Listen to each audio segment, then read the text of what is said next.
ठीक है। जब आपके 4 लेक्चर्स पर डे होंगे ना बेटा, तो आपके पास प्रॉब्लम्स क्या आने वाली हैं। आप सभी लोगों को ये बात पता है कि प्रॉब्लम्स ये है कि हमारे पास टाइम का क्रंच आएगा। टाइम क्रंच हमारे पास होगा कि हमारे पास कम से कम समय मिल रहा है। सर, रिवीजन करने का समय हमारे पास कम होगा। यस सर, हमारे पास प्रैक्टिस करने का हमारे पास समय कम होगा। यस सर, हमारा बैकलॉग कवर करने का हमें समय नहीं मिलेगा। क्लियर? सारे बच्चे। हाँ, अब कई बच्चे यहां पर हैं कि अब रिवीजन कैसे होएगा सर, अब प्रैक्टिस कैसे होएगी। इन सभी का ये है नो टाइम वेस्ट।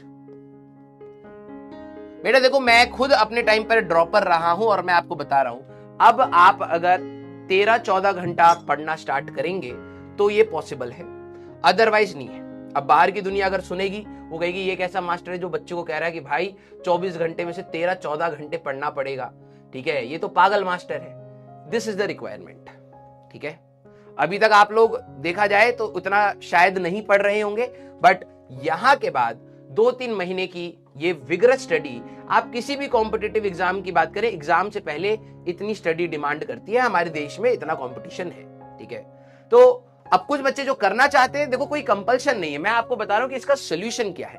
कि अगर आपके देखा जाए तो 7 to 8 आवर्स तो आपके यहां पर चले जाएंगे लेक्चर्स में, और अब आपको बहुत हाईली अटेंटिव रहना पड़ेगा।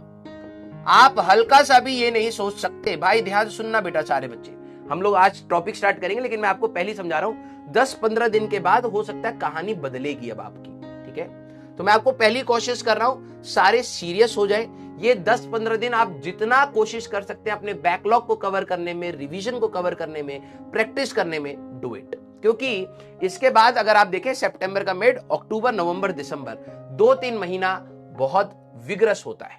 ठीक है, अब क्या है कि आप क्लास में ही फुल अटेंशन के साथ काम करेंगे। जो बच्चे इधर उधर क्लास चल रही होती है और इधर उधर चैट कर रहे होते हैं, ऑब्वियस सी बात है, जब मैं कोई भी टीचर कोई बात कर रहा हूं और तू चैट कर रहा है तो तेरा फोकस नहीं है। ठीक है, तो अब तेरा अगर अटेंशन नहीं है तो जो चीज तू एक बारी में पढ़ सकता था उसको अब मल्टीपल टाइम्स तेरे को देखना पड़ेगा आफ्टर क्लास, तब जाके चीजें समझ आएंगी।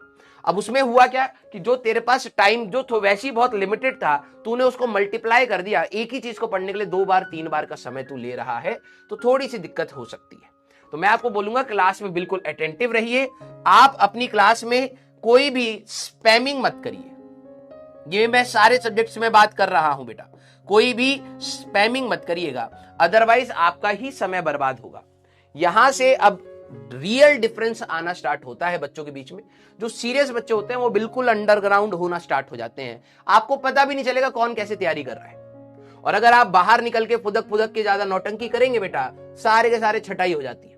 आपको थोड़ा सा अंडरग्राउंड होना पड़ेगा। जब मैं आपसे क्लास में पूछूं कि बेटा क्या आपको समझ आया, तभी आप चैट करिए, अदरवाइज मत करिए। बिलीव मी, जितने भी सीरियस बच्चे हैं बेटा, देखो हर साल कोई ना कोई बच्चा इस एडवाइस को जो हर टीचर देता है इसको डिस्कार्ड करता है, और फिर एट द एंड उसको कंपटीशन में पता लगता है कि सर क्या कहना चाह रहे थे। ठीक है, जितने भी सीरियस बच्चे हैं आप परेशान मत होइएगा। जिनको ये सुन के बहुत स्ट्रेस सा हो रहा है, बिल्कुल मैं आपको एक बात बोल देता हूं, ये सबके साथ है, ये आपके साथ नहीं है। ठीक है, हमारा देखा जाए तो करिकुलम ही ऐसा है कि आप लोगों ने जून में, मई में हमारा लास्ट में पेपर हुआ है, हमारे जून के मिड तक तो कई बच्चों ने डिसाइड किया है ड्रॉप लेने का। जून से स्टार्ट हुए हैं, दिसंबर तक का ही हमें समय मिलता है। हमें 2 साल की तैयारी यहां पर करनी है, जेई मेंस की भी करनी है, जेई एडवांस की भी हमें करनी है। राइट, तो ये कठिन जो आपने डिसाइड किया है करना, ये ऑब्वियस सी बात है, ये कठिन है। ठीक है, यही चीज अगर आपने 11th एंड 12th में निपटा ली होती साथ में तो काफी आसान होती, लेकिन कोई नहीं, वो तो चीज अब पीछे हो चुकी हैं। अब हमारे पास 6 महीने हैं। फर्स्ट जेई मेंस से पहले मैं आपको क्या बोल रहा था, हमें कोई बहुत बड़ी मास्टरी नहीं करनी है, हमें कोई साइंटिस्ट बन के एग्जाम में नहीं उतरना है। हमें यह करना है कि हमारा जो जेई मेंस 1 का टारगेट है बेटा, अभी भी मैं आपको क्लियर कर रहा हूं, जेई मेंस फर्स्ट जो अटेम्प्ट आपका होगा जनवरी में, ठीक है, उसका टारगेट क्लियर रखिए। अब आप कहेंगे सर ये तो बहुत छोटा सा टारगेट है, पता नहीं इसमें मेरे को कॉलेज मिले या ना मिले। कोई दिक्कत नहीं, लेकिन पहला टारगेट आपको मैं पहले बता रहा हूं, सिलेबस कंप्लीशन। बस और बस सिलेबस कंप्लीट करके उतरिए। क्योंकि इतने कम टाइम में कई बच्चे सिलेबस कंप्लीट ही नहीं कर पाते हैं। मैं आपको बता रहा हूं, more than 50% students will be there जिनके कई ना कई चैप्टर्स छूटे होंगे, कई चैप्टर्स 7-7 8-8 चैप्टर्स छोड़कर वो एग्जाम में उतर रहे होंगे। तो एटलीस्ट आप उनको तो बीट कर सकते हैं by syllabus completion plus JEE Mains के पीवाईक्यूज। अब आपका टाइम आ गया है कि जेई मेंस के आप अपने पीवाईक्यूज को कंप्लीट करके उतर जाए। क्लियर है क्या? ये आप कम से कम सेट, मिनिमम सेट, इससे ज्यादा अगर आप कर पाए कुछ चैप्टर्स में तो अच्छी बात है, नहीं कर पाए कोई गलत बात नहीं है। ठीक है। सर आपने टारगेट हमारा इतना छोटा क्यों कर दिया? सिर्फ सिलेबस कंप्लीशन, कि मैं बस सिलेबस कंप्लीट कर लूं, रिवीजन के साथ आप जाओ और सिर्फ जेईई मेंस के पीवाईक्यूज कर लूं। सर ये तो छोटा टारगेट है, मेरे को तो एडवांस भी करना है। बेटा एडवांस का रास्ता इसी के थ्रू होके जाएगा। इसमें आप टारगेट करिए कि आपका 97 परसेंटाइल प्लस हमारे पास आ जाए। सर 97 क्यों बोल रहे हो?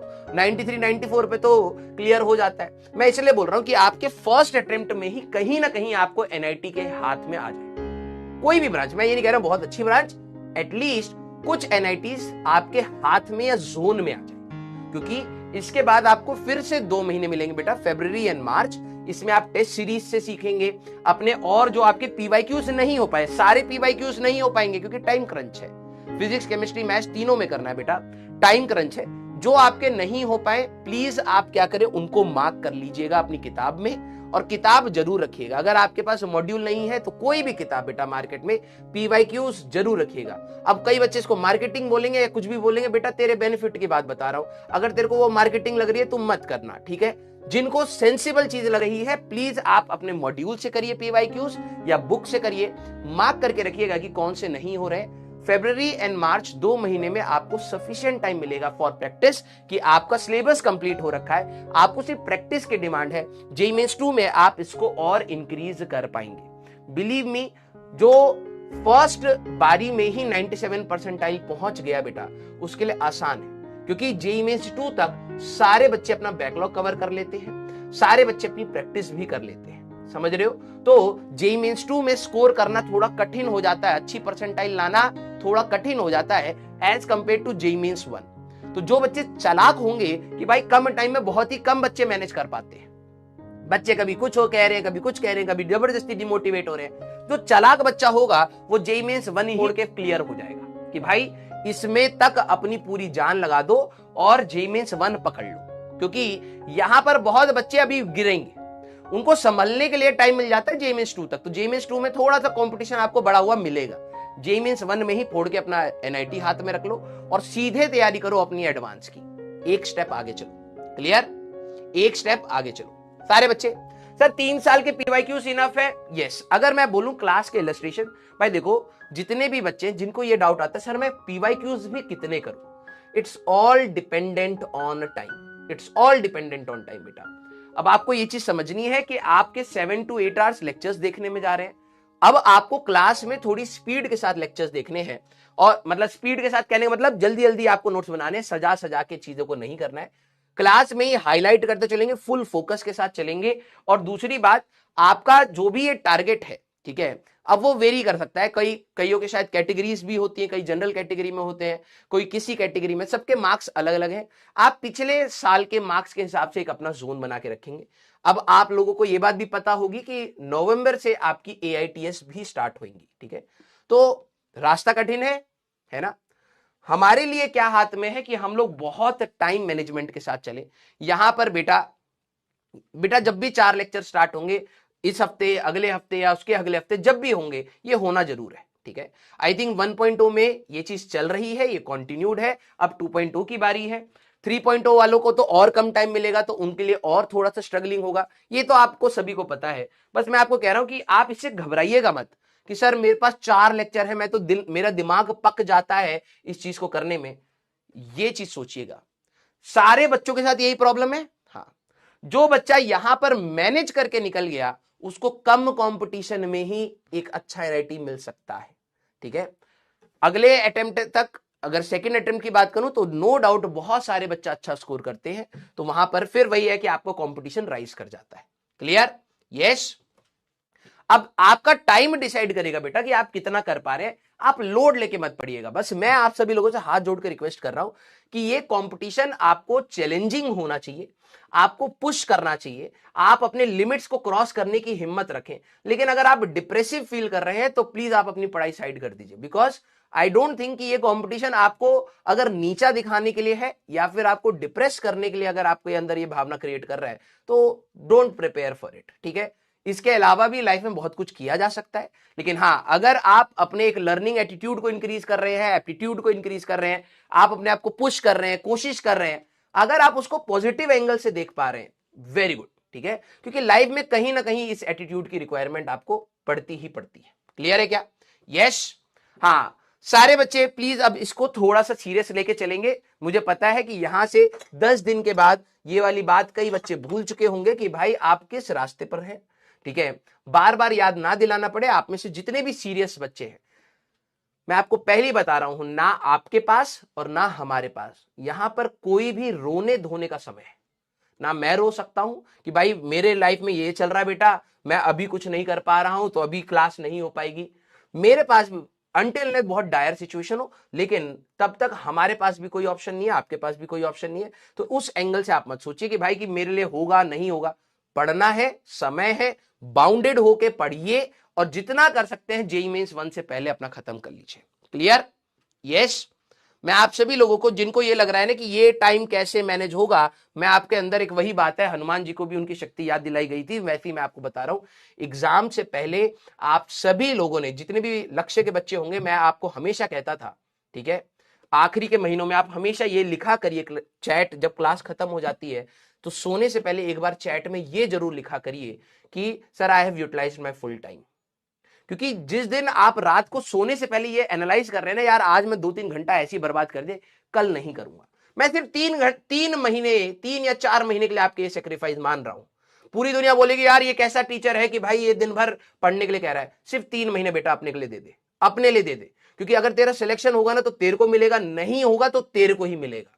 दुनिया बोलती रह जाएगी, हम बोलते रह जाएंगे, सिलेक्शन हो या ना होना वो सब तेरे को ही मिलने वाला है। तो ये 3 महीने तेरे को अपने देने हैं। सोने से पहले प्लीज एनालाइज कर कि तेरे पास वो 2-3 घंटे तू क्या और यूटिलाइज कर सकता था। यस, टाइम बहुत है, अगर तुम निकालना चाहोगे तो बहुत टाइम है।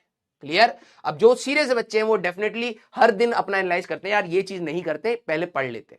3 महीने की तो बात कर रहे हैं यार, 90 दिन तुम्हें अपने आप को देने हैं, उसके बाद लोड अपने आप कम हो जाएगा। बिलीव मी, इतना लोड नहीं रहेगा।